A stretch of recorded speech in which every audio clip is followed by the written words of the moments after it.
મેં તો સરસ મજાની સાડી પહેરી લીધી અને અમે નીકળી ગયા ગરબા જોવા માટે. તો ફાઇનલી અમે ઘરેથી નીકળી ગયા છીએ.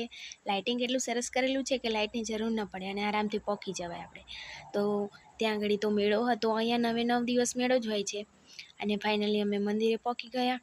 તો મિત્રો, આ કઈ માતાજીનું મંદિર છે તે કમેન્ટમાં જરૂરથી કહેજો, અને આવ્યા હોય તે કમેન્ટમાં જરૂરથી કહેજો. અને પછી અમે દર્શન કરવા માટે અંદર પ્રવેશ કર્યો. તમે પણ દર્શન કરી લો, અમે પણ કરી લીધા. પછી ગરબા જોવા માટે બહાર નીકળ્યા.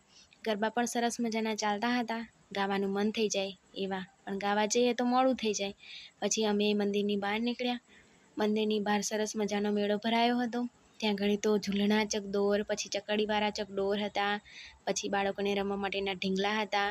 પછી કટલરીની ખરીદી કરી. ફુગ્ગાવાળો નિરાશ થઈને બેઠો છે, કારણ કે ત્યાં કોઈ ખરીદી નથી કરતું. પછી અમે થોડી ઘણી ખરીદી કરી. પછી વિડીયોની ખરીદી કરી, કારણ કે વિડીયો સરસ મજાની હતી. પછી મેળાને અને માતાજીને બાય બાય કરીને અમે બેસી ગયા રથ પર અને અમે નીકળી ગયા ઘર તરફ. તો મેં આટલી ખરીદી કરી છે, તમે જોઈ શકો છો. પછી રાહુલે તો નાસ્તાની ખરીદી કરી, એટલે નાસ્તો કરવા બેસી ગયા અને હું પણ બેસી ગઈ નાસ્તો કરવા.